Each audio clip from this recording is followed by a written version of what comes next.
Alrighty then, it's time for a Warwick game, and my god do I love his rework. Which one? I know I'm late on the whole Warwick rework train, but still, I've been playing him often on the entire time. But still, the thing is, I just haven't had the right footage to use. Most of them have been stumps, one way or another, and I feel that this game is doozy enough to want to upload. Anyways, runes and masteries are kind of pretty much still the same. Some attack damage mixed in there, attack speed, armor yellow, and either cooldown reduction blues or magic resistance. And then the other one, the masteries are still 18, 12, or 0, or you can still go 18, 0, 12. It doesn't really matter, but 18 with, fervor and the offensive tree is still kind of the best way to go. I love this rework. It just feels way more active in the early game. Although, to be fair, this little counter gank here probably will still would have worked with the other version. I just kind of wait for a Kled to lure them into this bush, and then we just sodomize them. And then, Gangplank tries to run, but he dies too. A huge swing here because Kled with a double buff is absolute, an absolute monster, especially in the early lane game. So, we're in a good spot so far. Anyways, as I was saying, Warwick, yeah, his sort of late games feels a little bit sluggish. I've been reading about his ability, and people just sort of feel that it's still not quite there in the later stages of the game. Like, it feels, building him feels a lot better and a lot easier, for sure. That's what I've been reading, too. But they just feel that his late game is a little sketch still, because he gets kited, and now he doesn't really have the point-and-click ultimate, so a fat tank can just kind of constantly eye him and block him from jumping on somebody important. But still, you can do some cool tricks and shit with him now, and that's kind of fun.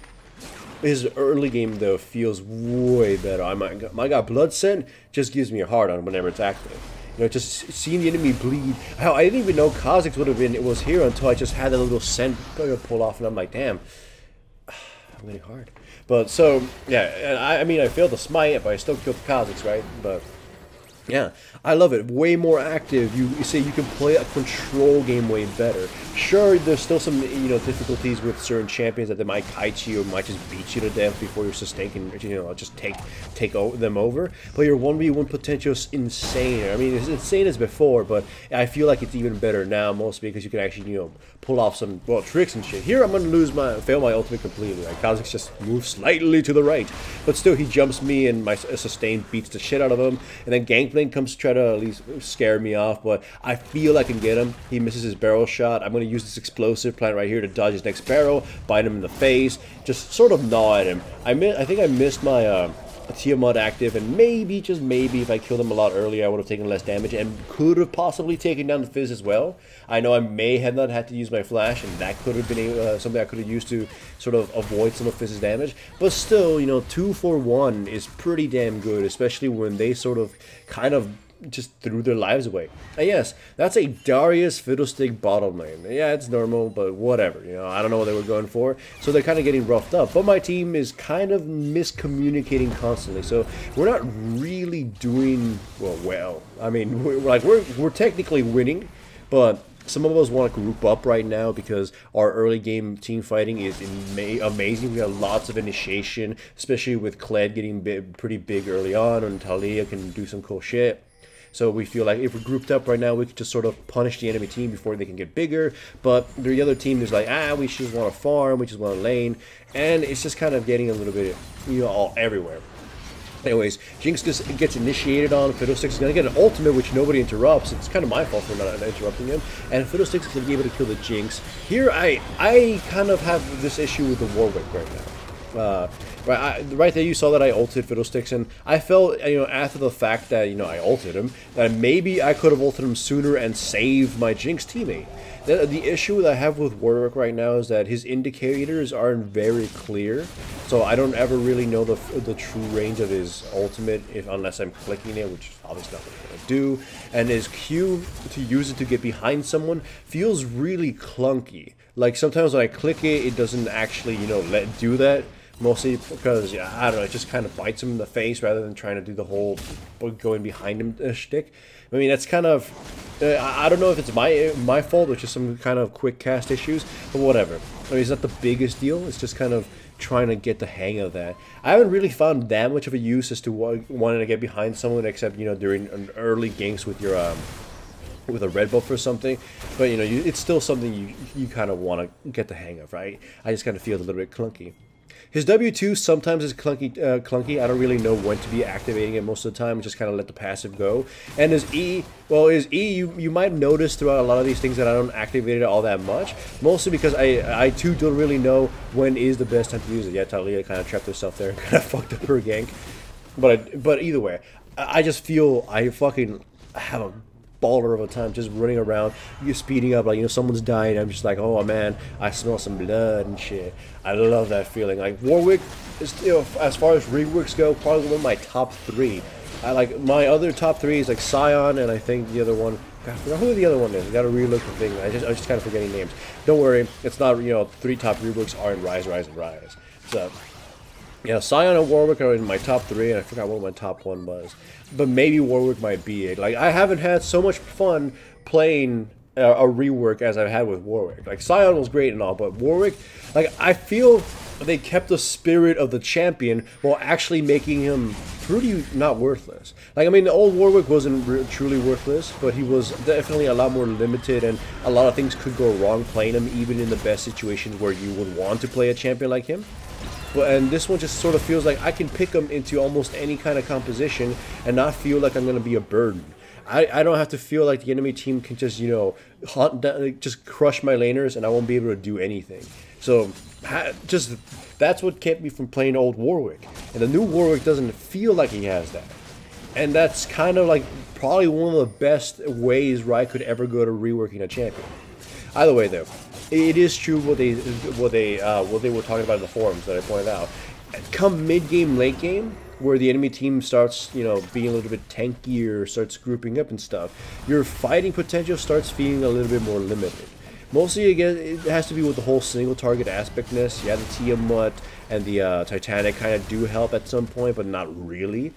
And you just kind of just linger and struggle a little bit. I don't know if I'm supposed to be playing him as a straight up bruiser and just all the first fat guy in front of me, or if I have to play him as a pseudo assassin, which is pretty hard given how clunky his ultimate can be to use without proper indicators.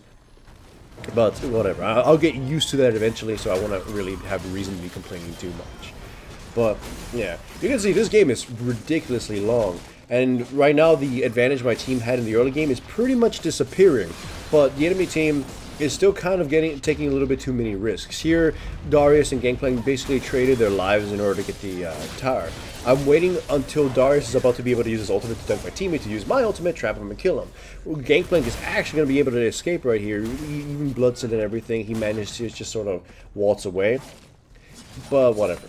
So still, right now, our biggest issue is that our pushing potential isn't as good as it could be. Or we want to look for team fights, and the enemy team is sort of playing a little bit more defensively, taking a little bit of risks, and my team communication is still as ass as ever. I keep telling them, you know, we probably should be team fighting or grouping up, because and that's what our team is good for.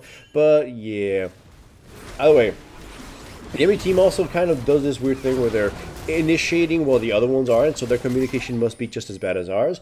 I mean, look, Kha'Zix makes it like he's going to want to jump in, but he backs out, and Darius already sort of committed, so he gets easily trapped and easily killed, and then Kha'Zix finally comes back in, Fiddlesticks jumps in, and our Gangplank sort of backed off from that, so they're sort of scattered and kind of not really being super effective.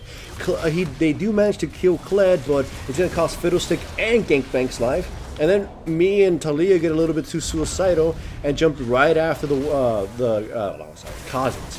I get killed for it. I don't think it was truly worth it to die for that, but whatever, right? You know, we're bloodthirsty. I smell blood and I gotta kill blood. So, yeah. And then my Alistair and my Jinx stay a little bit too long, and then Jinx sort of gets killed. So, yeah, I mean, still technically we came out ahead, but we're kind of giving them kills. 20 to 26 right now. The gold spread is not that much, 4k gold right now. And the enemy team, if they were to get pretty big, especially on some vital characters like Kha'Zix and maybe Fizz, we could lose Jinx rather easily in teamfights, and our damage will plummet crazy fast. So, right now, our team fighting superiority or our momentum is pretty much rather low, or at least, I mean, rather tenuous at best, depending on how brutally they kick our asses. Kha'Zix also just kind of made the weird mistake of just trying to face check here. And he got, or I don't know what he was trying to do, but he got easily butchered. We give chase of Fizz, we sort of tower dive. Alistair thankfully has his ultimate, so he doesn't get killed. Darius got a little too penisy, and he gets murdered, so hooray for us, right? We come out ahead on that technically. Still, though, we probably shouldn't be doing all these shenanigans. I've been telling my team, you know, let's just focus on pushing and group up and end this game. Fiddlesticks jumps in, pretty much doesn't do anything except sort of dismount the cliff. And I think we still managed to kill him just because he gets burned by a lot of things. But, whatever. Let's call it, the enemy Fizz jumps in, he gets absolutely butchered, Gangplank ends up running away, good times ahead. At this point, you can see our team fight is just sort of better because of our shitload of CC. As long as we can keep Jinx from, you know, committing suicide like she might do against Baron at some point, yeah, we'll pretty much win this rather easily. I like these types of team comps. It requires your team to all sort of be working together and, you know, so putting in your dues and your part. And if you fuck up, you lose. But as long as you're playing with friends who are at least mildly competent, they'll at least pull their parts off. Anyways, Kha'Zix, for whatever reason, jumped in and got himself killed. We got ourselves 2 kills for that. And we're setting ourselves up to sort of kind of maybe go for Baron. Right now, the Fiddlesticks, for whatever reason, decides to ult in and pretty much gets, well, he kind of scampers off, but I was just questioning the reasoning he had for that. Alistair goes in a little too ham, has to pop his ultimate to sort of survive. Fizz comes from the sidelines, I shove him away, but this was a ridiculously weird situation for us. Anyhow, my commentary went a little bit sporadic there because my dog started getting really fidgety. He's that kind of little barky kind of dog. You might have heard him in the background. Either way, we kind of threw an advantage we had there. I mean, we still technically have the momentum, but we kind of have to buckle up or else we're going to get destroyed. Again, our Jinx is very vulnerable. If we lose her, we lose team fights, and our team only functions if we're all playing our cards right. Thankfully, the enemy team will kind of blunder into themselves. Here, we're going to be able to catch the Fiddlesticks just straight out, just by his little self. And I think we wasted a little bit too many ultimates and abilities on him, but still, the enemy team can't really do very much. And right now, we can't do much without our ultimates, but thankfully, Darius goes in, and the enemy team sort of forgets that Alistair has an AoE knockup, and they group up and get, well, knocked up. So we get an easy kill on the Darius, although they killed Jinx as a result. The enemy team, once again, is going to sort of forget that Alistair has an AoE knockup, so they group up, and we don't really get to kill anybody here except the Fizz, who gets really penisy. He's going to kill our Alistair, but we're going to chase him down and kill him like the dog he is, so dead. And we technically come out ahead on that, but still not really the most ideal situation because we need Jinx to be pushing. And then, of course, I get a little bit too, you know, penisy myself. I chase after the enemy team. I have my ultimate. I think I could, you know, maybe, you know, do this kind of quick kill against the Gangplank, and nah, I get punished for it. It takes a while for them to kill me at least, and that's when I was starting to see, you know, damn, I love Warwick's abilities, or at least ability to not die. And there you can see Talia. I don't know if he truly saved the teammate. I don't know if they were going to chase him down and kill him, but still, you know, teamwork, hooray. So, you know, here's one thing I want your opinions of. Talia's a champion I'm still very mixed about. Just, yeah, I don't personally play her, but I'm still rather mixed about. For mid laner, she has her uses, you know, kind of a control kind of champion, you know, ganks, can gank pretty well and whatnot. But her damage, I don't know if it's as high as anyone else's, maybe not even as high as Oriana's. And I definitely despise her personality. I think it's one of those kind of cliche ones, but that, we're not going to go argue about that right now. I'm just telling you, what do you think of a champion like my team right now is like special snowflakes. We have Kled and Talia, and those are champions I rarely ever see. So I'm curious as to what you think about them. I know this is supposed to be a Warwick game, and I know I just got smite stolen by the Kha'Zix, and I'm going to hunt him down like the asshole he is. But anyways, I gotta point this out. Kha'Zix is making us chase him, my teammate burns a flash, and then everyone, I don't know what, the Jinx shoots the Baron, and the Baron fucks her up, and then the enemy team makes this like really mad dash to kill her, and Kha'Zix finishes off because he made a huge loop around, and then we force the fight anyways despite being down a man. I jump on the Kha'Zix thinking I could kill him, but then he has his flash, and I mean he had his E anyways. Fiddlesticks goes in and absolutely disintegrates my team. And then we still fight despite being down, you know, really vital members. Alistair's gonna have to surrender his little moon life for us. So thankfully we don't get a total wipe. But damn, I don't know what the fuck we were thinking there, or what the fuck went wrong. But yeah, it puts us at a huge disadvantage now. I don't also know why the Fizz threw his ultimate at me. I wasn't gonna do anything. But yeah.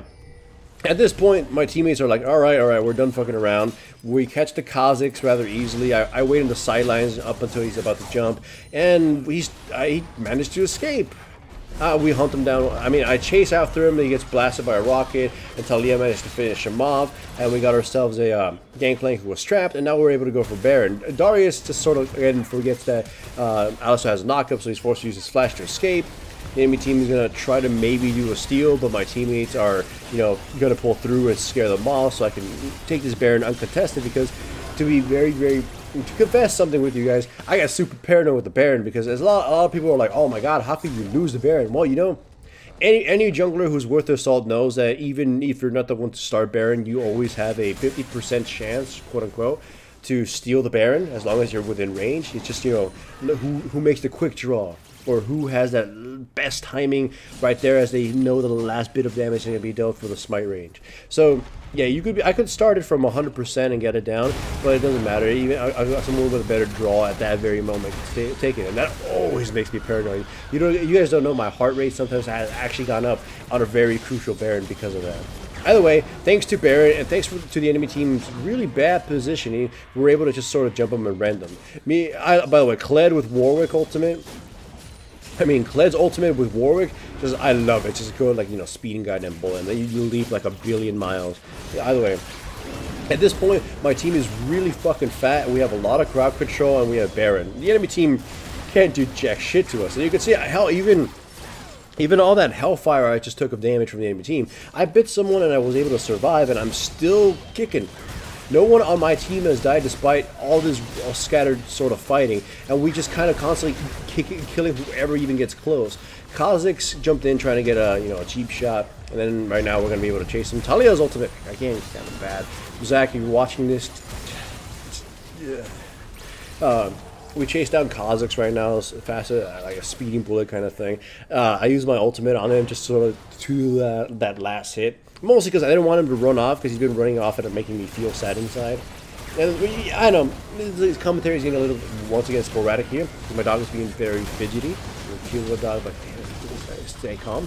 Plus, as you can tell, the game has already reached its apex. The enemy team can't do jack shit. Kled is super goddamn huge and can probably just, you know, sodomize the enemy team by himself. I can't lose any 1v1, and I probably won't die. The Alistar has been on point for most of the game, though right now it becomes stakes. And my team is just way too much control for them to handle. I don't know if they build inappropriately for it, or they just kind of stand no chance. But, well, them not having an 80 carry is a big deal, but they just kind of, their team fighting isn't there. I mean, again, probably even if they kill the Jinx now, the Kled and me and the Talia will still probably tear them the new asshole. But yeah, they've pretty much already lost like a couple, like 5 minutes ago, and now it's just putting the final nail in the coffin, or I don't know, it's a final nail in the witch doctor's coffin. Remember that thing, the weird Easter egg? It's a pretty bad joke. Either way, so the enemy team surrenders, and we're done. I'm gonna tell you right now, if you haven't played the rework for Warwick because you're kind of upset that Warwick got reworked, swallow your pride and try them. As someone who's played since season 0, like, this rework is absolute baller.